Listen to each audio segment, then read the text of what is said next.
il va vivre ou pas. Donc, on va faire déjà le verre. Donc là, c'est un verre. Les propriétés de ce verre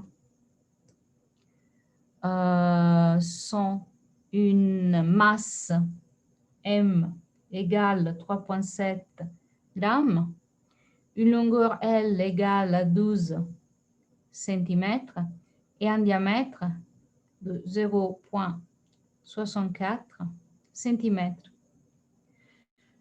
Le taux de absorption A égale à 0,24 micromol par centimètre carré par heure.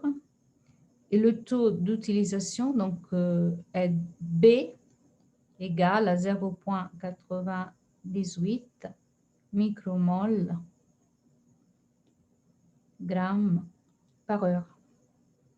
Donc, la première, donc déjà, analysons ces variables. Donc, quelles sont les dimensions de la masse?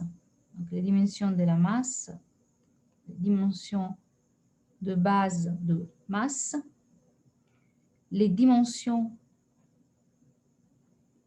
de sa longueur sont de dimensions de la longueur et les dimensions du diamètre sont des dimensions de longueur.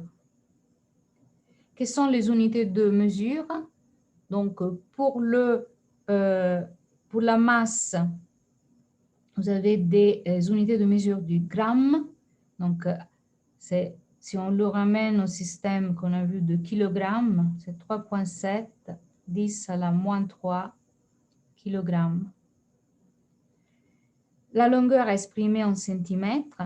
Donc, par rapport au mètre du système international, c'est 12, 10 à la moins 2 mètres. Et là aussi, le diamètre, c'est 0,64, 10 à la moins 2 mètres. Donc, pendant le TD, nous allons utiliser le gramme et le centimètre pour la masse et la longueur. Et après, nous avons deux quantités qui sont composées. Donc, dans le cas de A, vous avez quelles sont les dimensions de A. Je vais le mettre là. Les dimensions de A, donc vous avez des moles N divisé par une longueur carrée divisé par un temps, micromol, centimètre carré par heure. Les dimensions de B sont égales à N, mol, masse et temps. C'est le micromol pour unité de gramme, pour unité de masse, pour unité de temps. Donc, on voit clairement des dimensions que A est la quantité de matière absorbée par longueur au carré et par unité de temps. Donc, qu'est-ce que ça veut dire longueur au carré? Ça veut dire surface par temps, et par unité de surface et par unité de temps. Et B est la quantité de matière, N, utilisée par unité de masse et unité de temps. Donc, si on passe aux questions, on va avant tout la question A. Donc, il est raisonnable de modéliser la forme du ver de terre comme un cylindre solide de longueur. Alors, on va le faire là. Je vais effacer le verre, je vais le faire plus petit. Donc, on va modéliser le verre comme un cylindre de longueur L et de rayon R.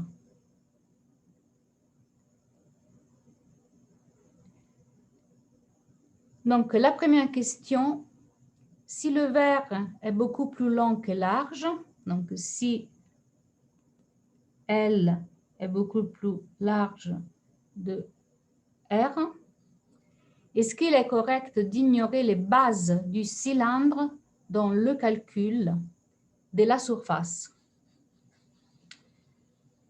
Donc, comment le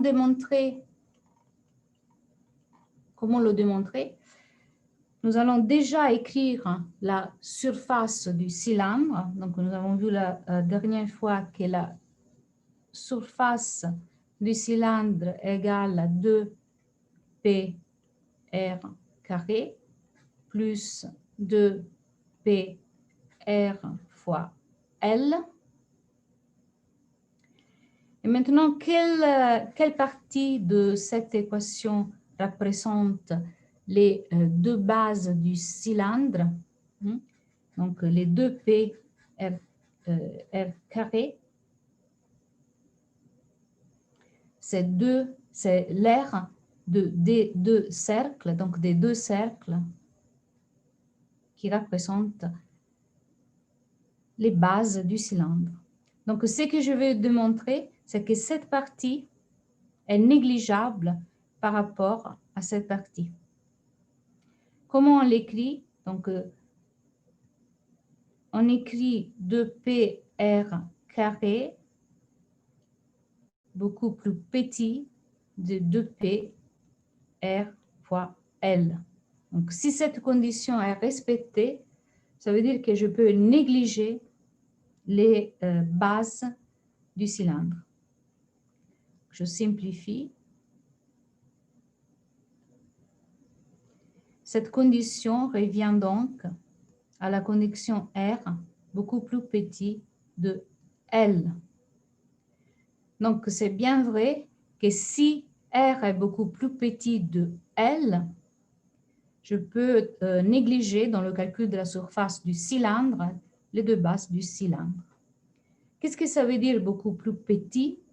Beaucoup plus petit, ça veut dire qu'il doit être au moins 10 ou 100 fois plus grand. Donc, quel est le cas dans notre problème? Donc, R, pour nous, est la moitié du diamètre. Donc, 0,32 cm. Et L est égal à 12 cm. Donc, est-ce que c'est bien respecté?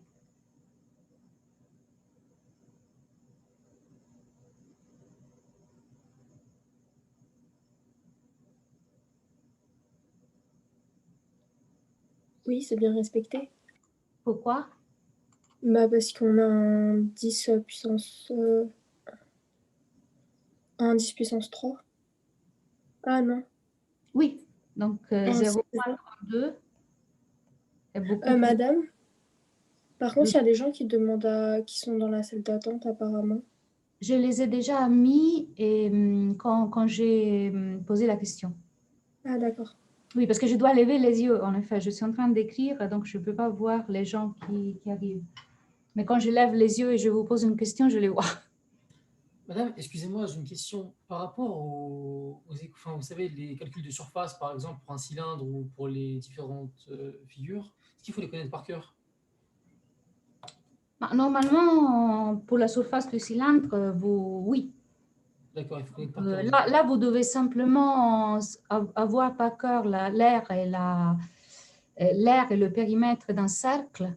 Et là, je pense que c'est acquis depuis quand? Depuis quand vous êtes en primaire. D'accord, merci. Voilà. Et vous pouvez le reconstruire très facilement. Donc, pas de panique. C'est des choses que vous savez, vous devez simplement vous les souvenir. OK. Alors, maintenant, on passe à la question suivante. Donc, je baisse les yeux. Là. Alors, je ne peux pas écrire si Yann ne met... comment dire? Voilà, parfait. Super. On y va. Tac, tac, tac.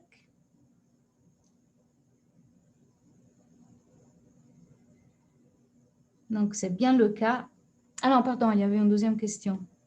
Donc, la deuxième question de A. Donc, la première réponse, donc, oui.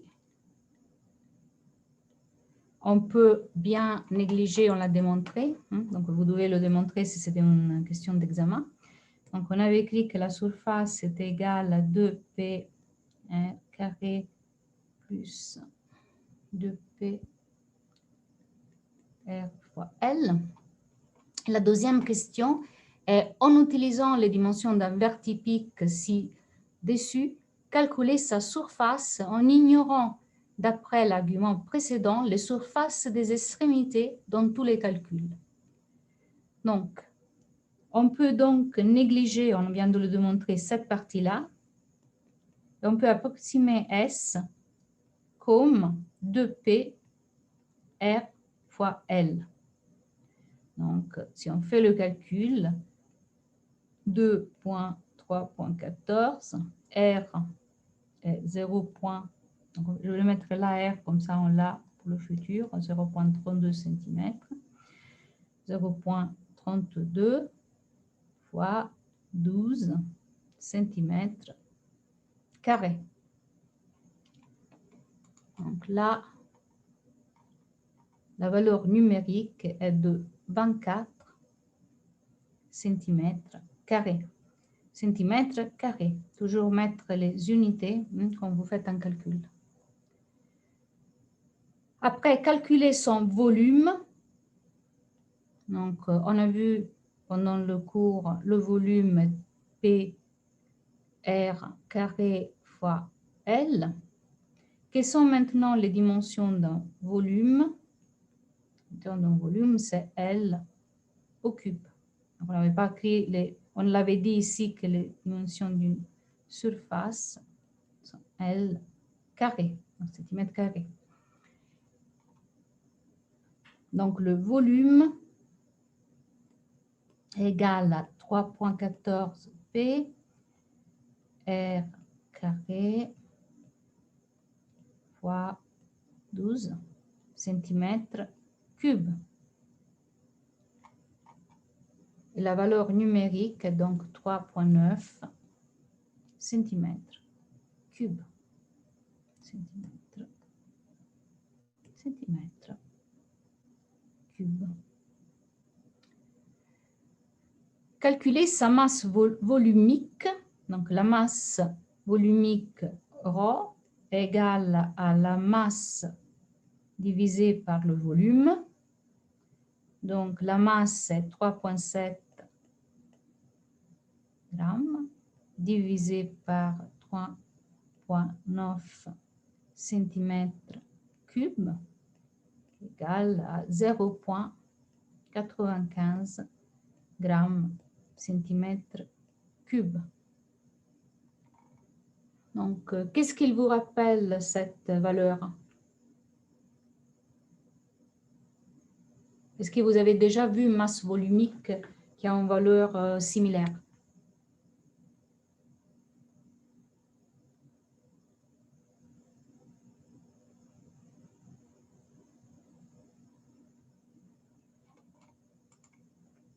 Vous l'avez sûrement vu.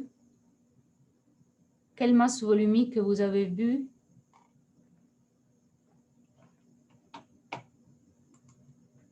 Qui est similaire à 0,95 grammes sur centimètre cube.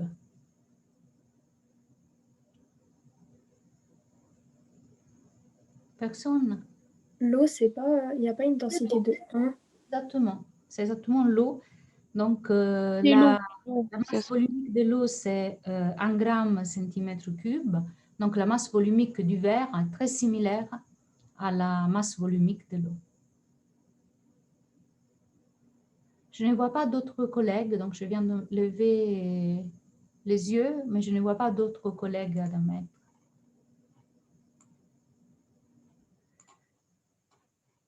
Donc, maintenant, la question B. Donc, je fasse.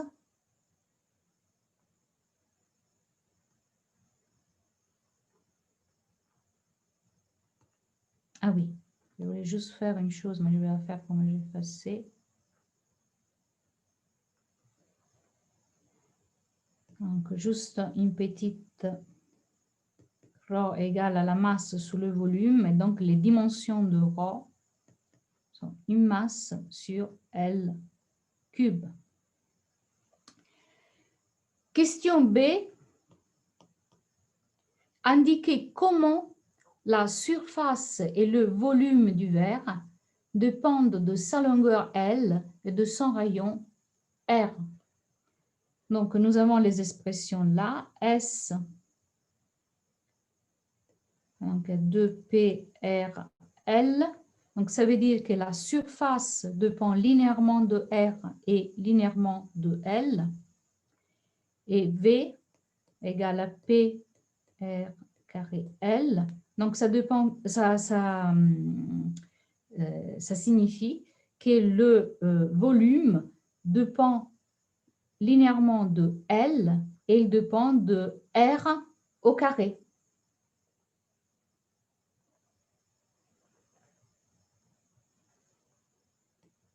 Donc, maintenant, on passe à la question. Donc, est-ce qu'il y a des questions? Pour la question B, il suffisait juste d'écrire ça.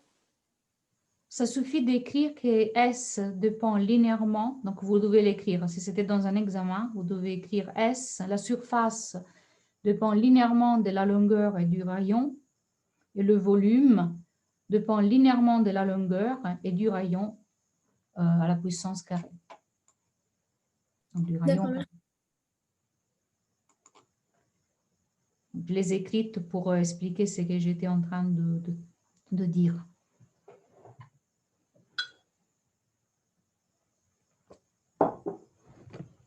Maintenant, on passe à la question C. Donc, je vais garder les deux formules là.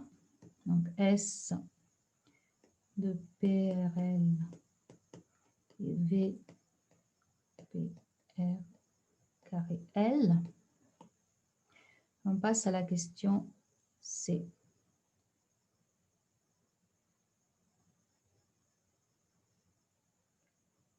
Alors, question C. Pour un verre de longueur L,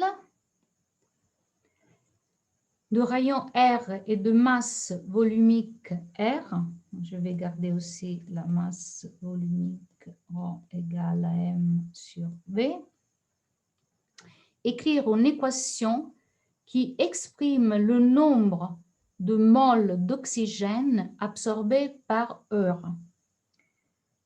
Donc, quel est le nombre? Donc, je voudrais avoir le nombre de moles observés par heure. Donc, je vais les appeler les NA, nombre de moles absorbés par heure. Donc, les dimensions de N vont être une quantité de matière, N, sur un temps. Donc, comment je vais obtenir cette quantité? Je sais que A a les dimensions d'un nombre, de la quantité de matière, donc d'un nombre de moles par unité de surface par unité de temps. Donc, pour obtenir NaH, qui est une quantité de matière par unité de temps, je peux simplement multiplier A. Pourquoi? Pour la surface.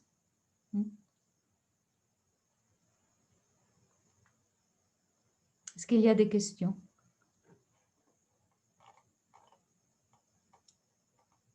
Très bien.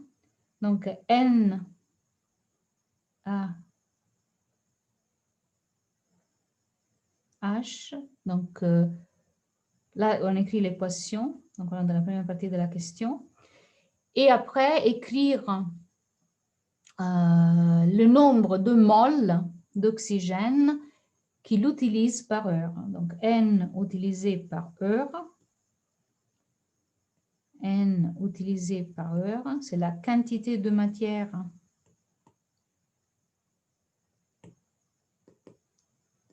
les dimensions de N utilisées par heure.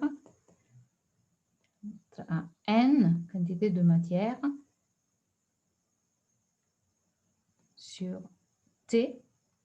Donc, vu que B est la quantité de matière utilisée par heure et par unité de masse, pour obtenir la quantité de matière par unité de temps et par unité de masse, pour obtenir la quantité de matière utilisée en unité de temps, je vais multiplier B cette fois-ci pour la masse.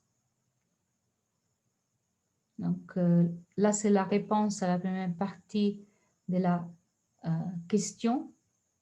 Après, exprimer la condition sous l'absorption d'oxygène pour que le verre survive. Donc, pour survivre, il faut qu'il absorbe plus qu'il utilise. Donc, que N à H soit plus grand de N U H. Donc là, c'est la condition pour laquelle le verre survive. Est-ce que ce modèle simple indique qu'un verre typique, donc comme celui-là qu'on a dans notre énoncé, absorbe bien suffisamment d'oxygène pour survivre? Donc pour répondre, nous allons faire le calcul. Donc, le NaH de notre verre est égal à 0,24 micromol par heure, fois la surface, qu'on avait calculé avant et j'ai effacé, donc qui était combien, vous l'avez, sinon je dois la retrouver. 24 cm².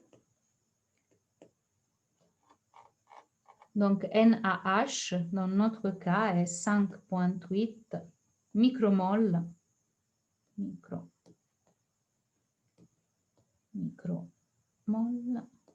par heure. C'est une heure.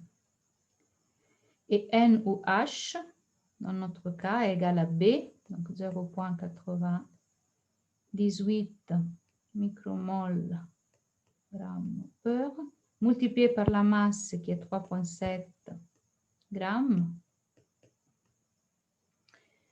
Et donc, j'ai 3,6 micromol par heure.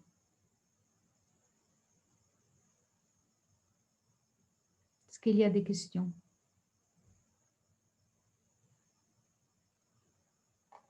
Donc, dans notre cas, 5,8. J'ai plus d'espace. Donc, dans notre cas, je vais juste me le mettre ici. Donc, dans notre cas, 5,8 micromol par heure est bien plus grand de 3,6 micromol par heure.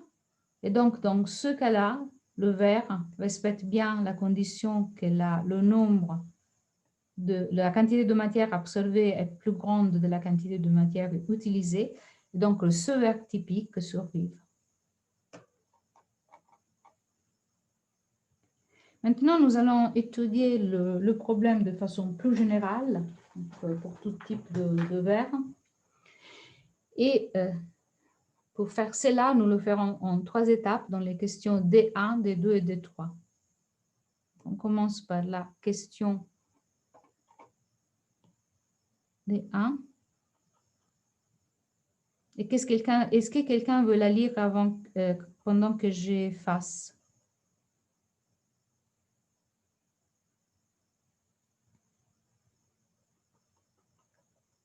Non. Donc, on attend que je fasse. Je ne peux pas lire en même temps. Alors, D1. Question D1. Étudions les effets du changement des différents paramètres de taille d'un verre. Donc, considérons tout d'abord un verre qui a une longueur L fixe, 12 cm. Et imaginons qu'il grandit en augmentant son rayon à longueur constante. Donc, elle reste constante à 12 cm.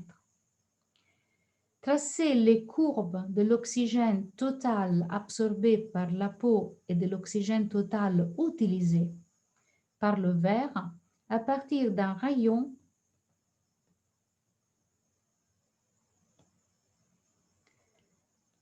de 0 cm, limite nulle, jusqu'à un rayon de 1 cm. Donc, L ne varie pas, R varie entre 0 et 1 cm. Donc, ce que je vais faire, c'est deux graphiques.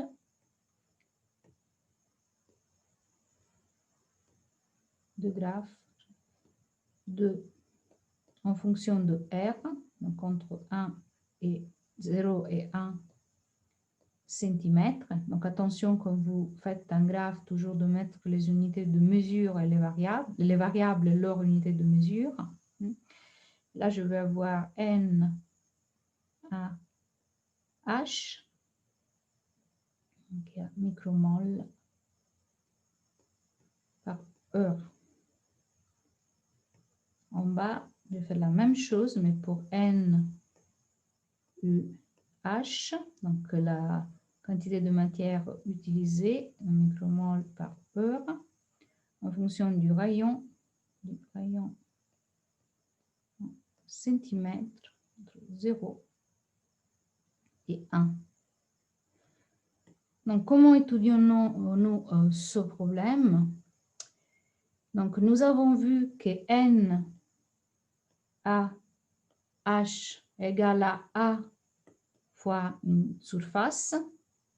Je vais réécrire maintenant la surface en fonction des variables R et L. Donc, A fois 2P, R fois L, micromol par heure.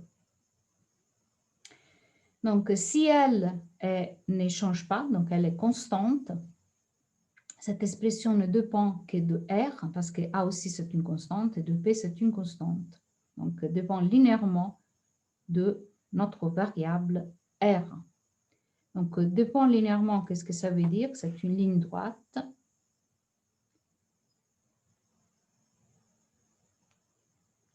qui vaut 0 quand R égale 0. Et on va voir combien elle vaut. Là, je vais maintenant substituer les valeurs. 0,24 fois 2P fois 12 R, micromol par heure, qui est donc égal à 18 fois R, micromol par heure. Donc, il vaut 18 quand le rayon est égal à 1 cm.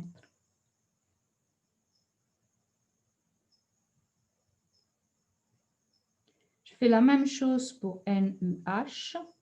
Je vais garder l'expression de NaH ici.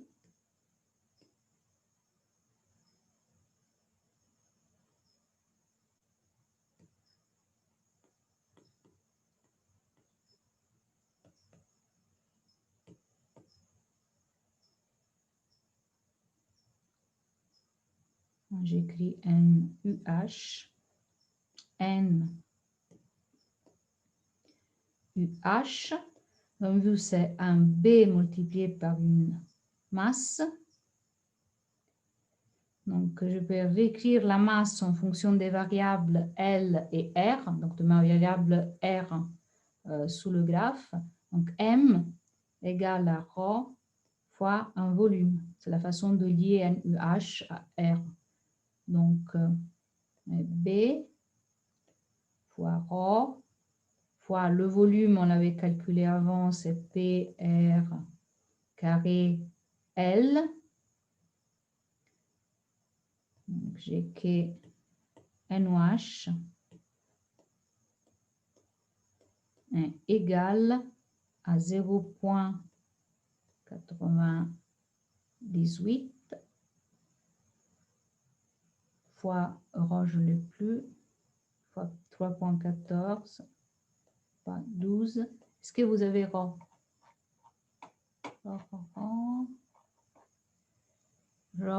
Ah oui, bien sûr qu'on l'a. C'est plus ou C'est moins 0,95. 15. Donc, bon, celui-là, on pouvait bien s'en souvenir par cœur parce qu'il est facile. C'est comme l'eau. Fois R carré. Donc, dans ce cas-là, j'espère que mon stylo n'est pas en train de mourir, égale à 37. Ça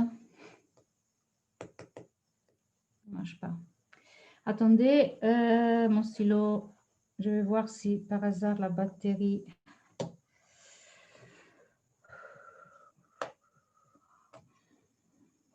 Bon, je vais le faire avec quoi?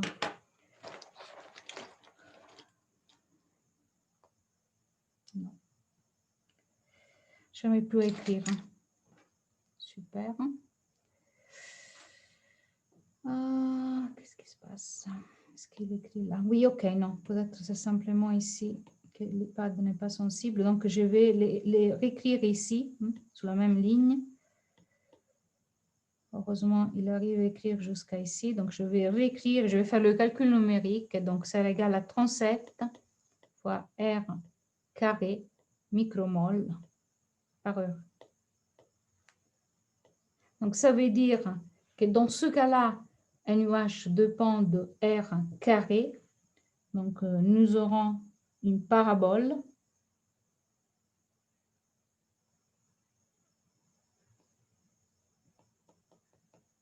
qui est A R égale à 1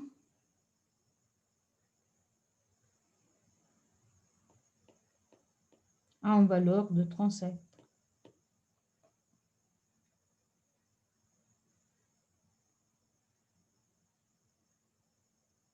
Est-ce qu'il y a des questions?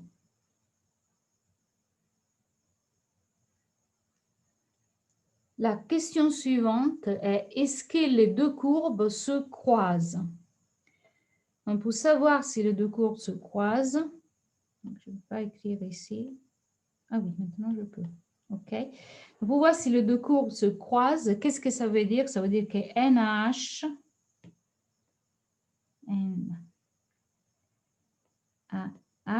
est égal à NUH.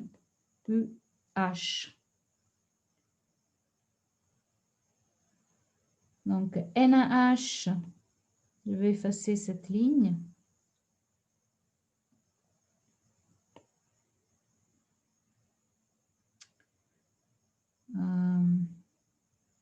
NaH égale à 18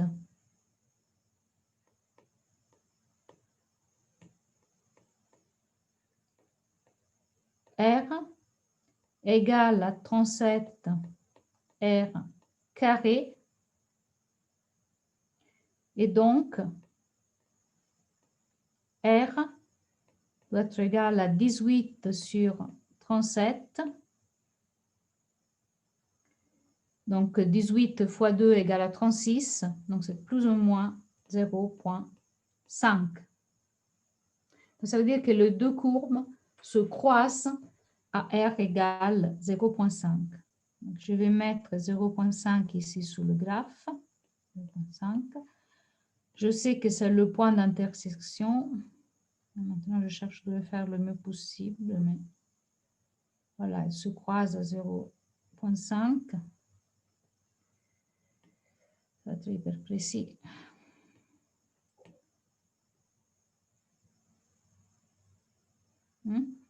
Donc, il y a un point d'intersection qui correspond à 0,5. N ou H micromol par E. Expliquez la signification du point d'intersection et quelles sont ses implications. Est-ce que vous voulez vous lancer dans une réponse?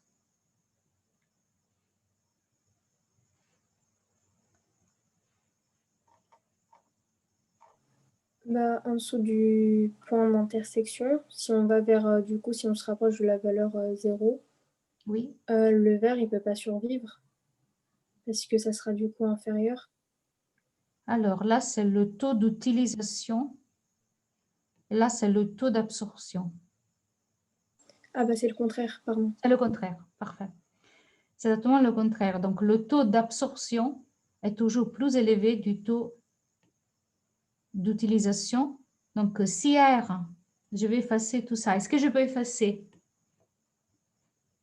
J'efface.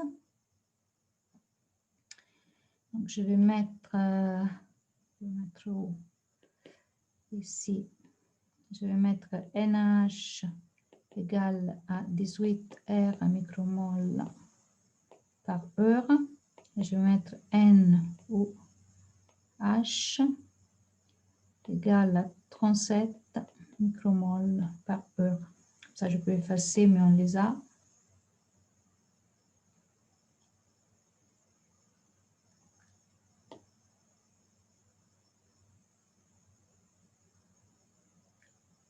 OK. Maintenant, donc, si R est plus petit de 0,5, NaH est toujours plus grand de N ou H, qui est donc notre condition pour que le verre survive. Voilà. Si par contre R est plus grand de 0,5, NaH sera plus petit de N ou H. Donc, on est dans ce régime. Donc, N ou H est toujours plus grand de NaH. Et donc, le verre, bon, il est mort. Est-ce que vous avez des questions?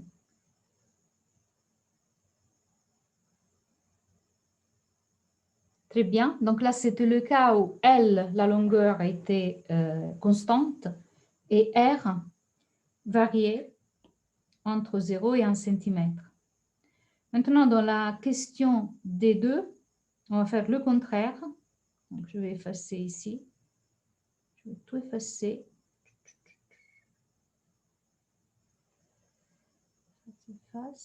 Et dans la question 2D, est-ce que quelqu'un veut lire la question 2D?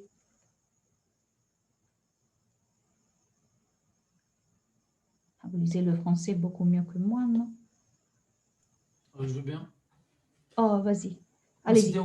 Considérons maintenant un verre de 0,64 cm de diamètre qui s'allonge en gardant son diamètre constant. Tracez les courbes de l'oxygène total absorbé par la peau et l'oxygène total utilisé par le verre à partir d'une longueur limitée de 0 cm jusqu'à une longueur de 50 cm. Est-ce que les deux courbes se croisent? Expliquez la signification du point d'intersection et quelles sont ses implications. Merci beaucoup. Donc, maintenant, le diamètre égale à 0,64 cm. Donc, nous avons un rayon constant.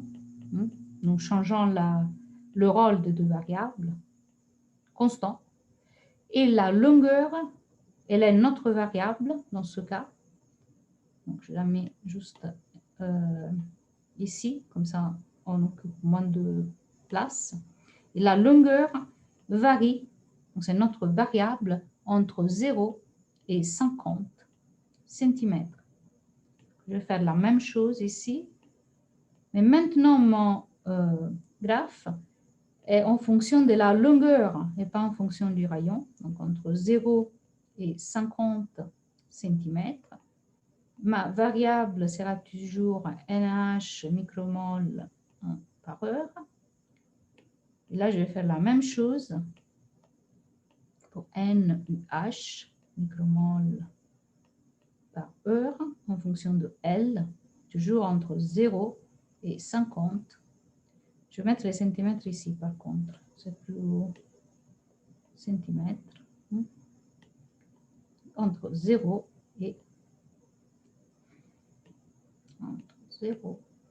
et 50. Voilà.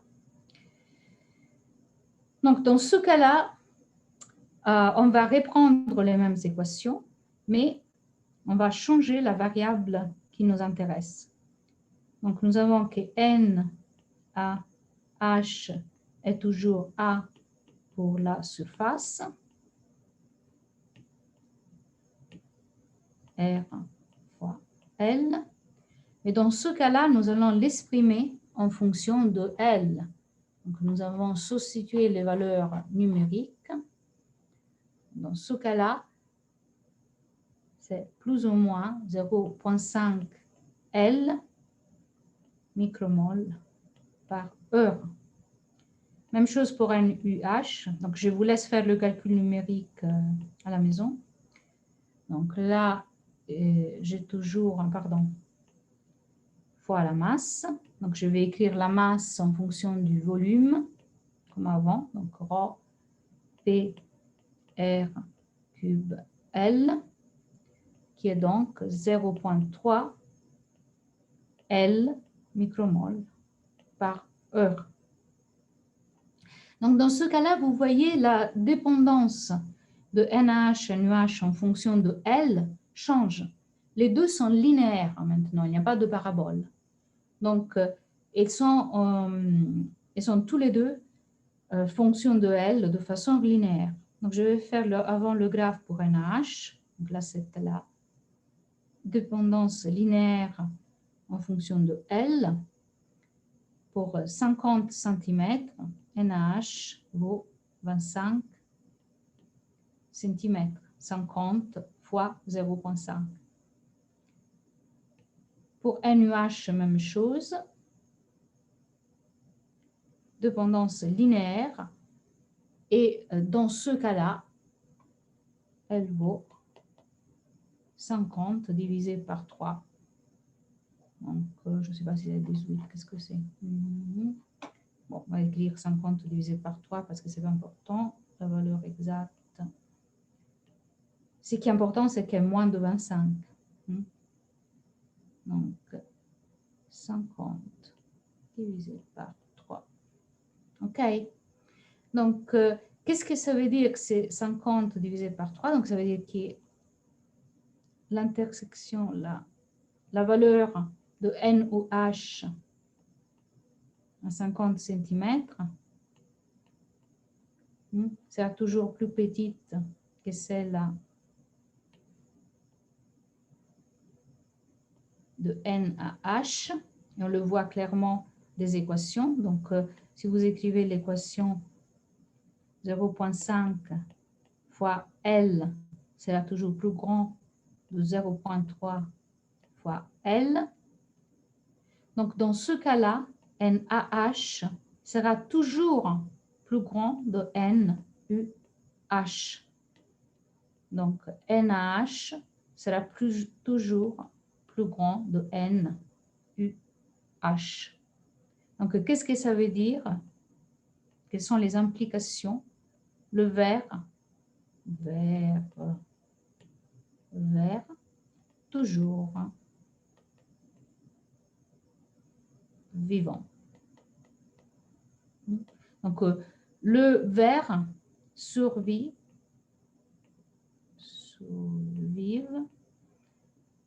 pour n'importe quelle valeur de L.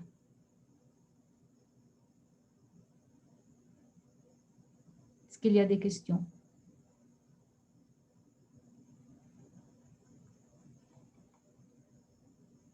Très bien. Donc, on passe maintenant à la question D2. Est-ce que je peux effacer? Oui. Donc, maintenant, j'efface et on passe à la question D2. Vous voulez la lire? Voulez-vous la lire?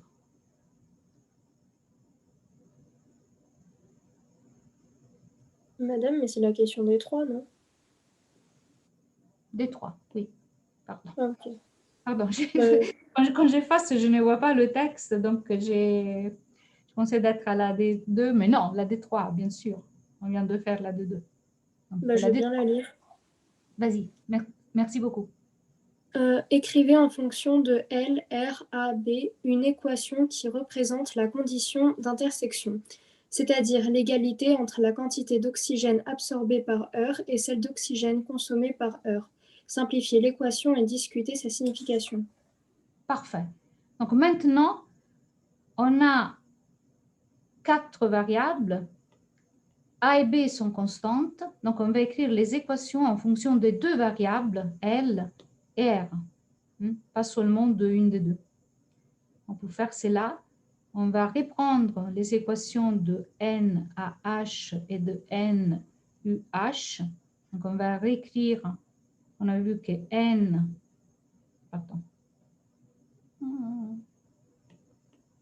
on avait vu que N à H était A fois 2P R L. Donc maintenant, je vais les garder comme variables R et L, par leur valeur numérique, pour faire varier les deux. Et NUH est égal à B fois ρ P L R carré. Donc maintenant, pour avoir la condition de intersection, NaH doit être égal à NUH. Donc A de P R L doit être égal à B ρ P L R carré.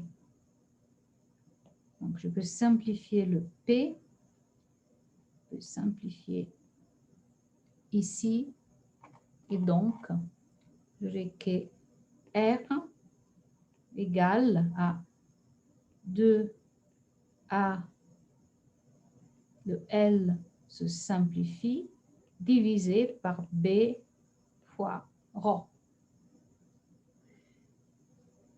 Donc, la chose intéressante de cette équation est qu'elle ne dépend pas de la longueur. Donc là, vous avez des constantes, donc vous aurez une valeur numérique qui dépend du taux d'absorption, du taux d'utilisation et de la densité. Mais R, la valeur du rayon pour lequel il y a une intersection de deux courbes, donc pour lequel NaH égale à NUH, ne dépend pas de L. Donc, qu'est-ce que ça veut dire? Pour que le verre survive, je veux que, donc, pour que le verre survive, NaH doit être toujours plus grand de NUH. Donc, ça veut dire que R est toujours plus petit de 2A B ρ. Si par contre NaH est plus petit de NUH, donc dans le cas où R est plus grand de 2A B ρ, le verre sera mort. Voilà. Donc dans les deux cas, L n'intervient pas, donc le verre survit toujours pour R plus petit de 2A B ρ pour chaque valeur de L.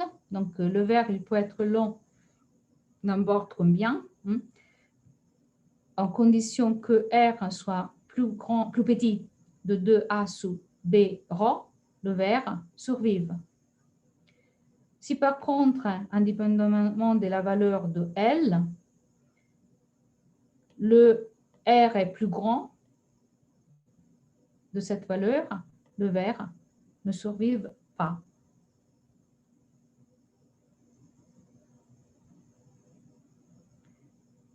Est-ce qu'il y a des questions?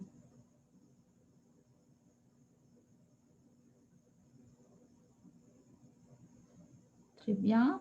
Je vais effacer et on passe à la question suivante.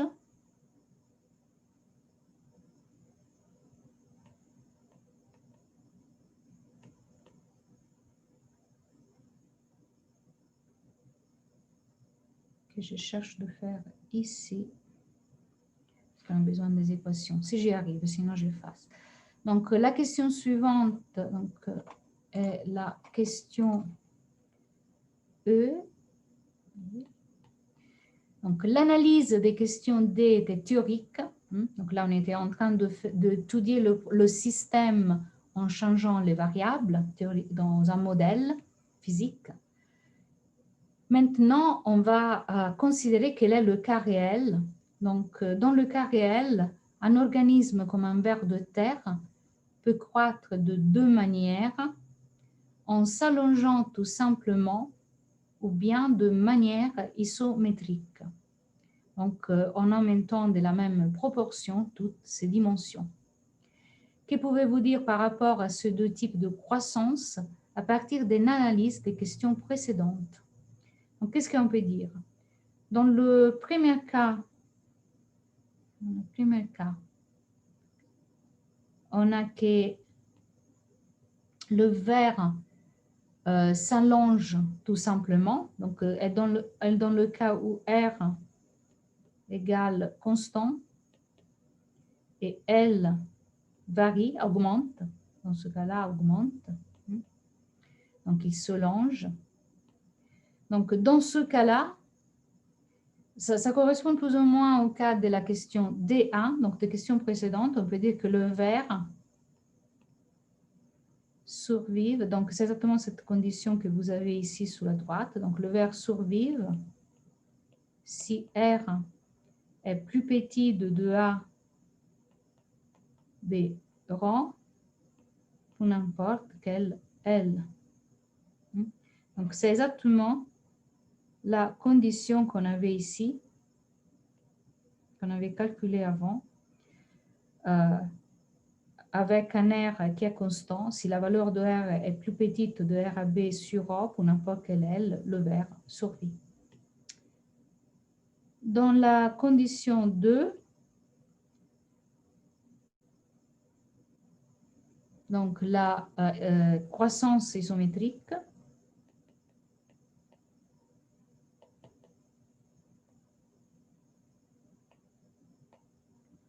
nous avons que la croissance L sera proportionnelle à la croissance de L sera proportionnelle à la croissance en R. Donc, les deux variables maintenant sont liées. Donc, toujours le vert. Qu'est-ce que j'écris? Pourquoi j'écris toujours vert? Donc, le vert toujours survive si R est plus petit de 2A, B rang. Mais dans ce cas-là, il y a une différence importante, c'est que L et R sont liés. Donc, la croissance en L est proportionnelle à la croissance en R.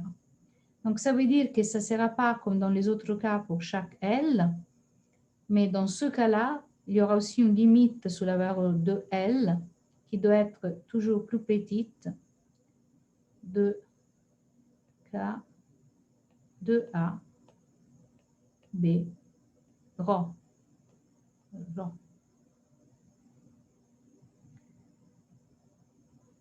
Donc, est-ce qu'il y a un ver de terre en taille maximale? La réponse est oui.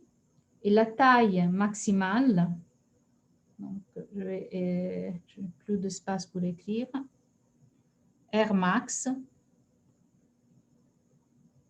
je vais mettre ici, R max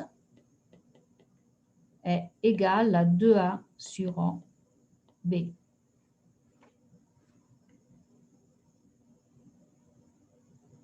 Est-ce qu'il y a des questions?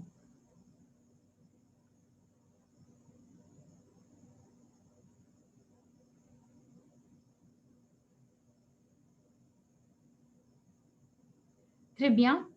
Donc maintenant, on va passer à la question suivante, la question F. Donc j'efface presque tout. Donc j'efface ici sur la droite. Est-ce que je peux effacer? On y va.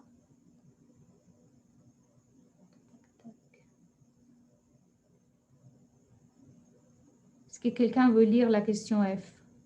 S'il vous plaît.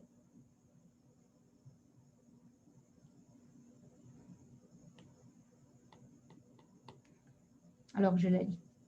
Dans l'étude d'évolution et de phylogénie, des organismes comme les vers de terre... Ah non, j'avais bien écrit le vers avec un S. Ah non, parce que là, c'est S pluriel. Non, ça va, j'ai bien écrit le vers. Les vers de terre sont des ancêtres d'organismes beaucoup plus grands que les limites permises ici. discuter quelle sorte de variation de structure du ver de terre pourrait conduire un organisme qui résout le problème de croissance isométrique plus grande que celle permise par le modèle simple qui vient d'être décrit. Donc là, vous devez penser à la question en termes de système physique. Donc vous avez un système physique où il y aura un coefficient d'absorption, donc, où il y aura une quantité de matière absorbée par le temps NH égale un coefficient d'absorption fois une surface et une quantité de matière utilisée par unité de temps qui est égale au taux d'utilisation fois la masse. Donc, la condition qu'on cherche, c'est NH toujours plus grande de NUH pour que le système, l'organisme survive. Et donc, ce que l'organisme peut faire en termes d'évolution, c'est soit augmenter NH, soit diminuer NUH. Donc, pour augmenter NH,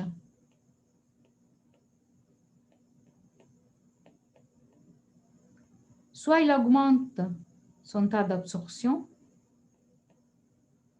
donc il utilise une évolution qui permet une utilisation plus efficace de son énergie, donc il augmente son absorption d'oxygène, ou sinon, possibilité 2, il augmente sa surface. Donc si on augmente l'une de ces deux variables, on augmente NaH. L'autre stratégie, donc, c'est de diminuer NUH. Donc, pour diminuer NUH, vous devez diminuer le taux de matière utilisée par unité de masse, parce que vous ne pouvez pas changer la masse du système, de l'organisme. Donc, ça correspond à une diminution de l'activité métabolique à parité de masse. Et c'est une stratégie qui est utilisée par plusieurs animaux. Donc, en effet,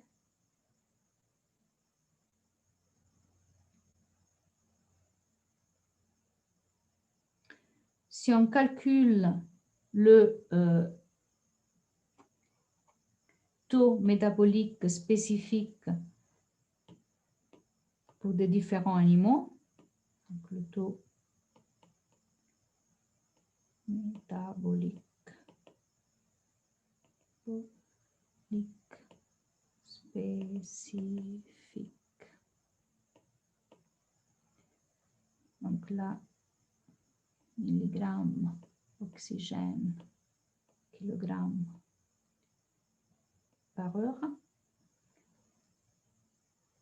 En fonction de logarithme de la masse en kilogrammes des animaux, vous avez que des petits souris, donc le musaraignée, ont un taux métabolique très élevé, mais quand vous allez sur des animaux qui ont des plus grandes masses, le taux métabolique spécifique diminue. Donc là, plus ou moins, vous avez le taux métabolique d'un rat, de moisson. Là, c'est un rat, un lapin, pour arriver là à l'humain, jusqu'aux éléphants. Donc, cette stratégie, on la retrouve, la diminution du taux métabolique spécifique, on la retrouve pour les animaux les plus massifs. Est-ce qu'il y a des questions?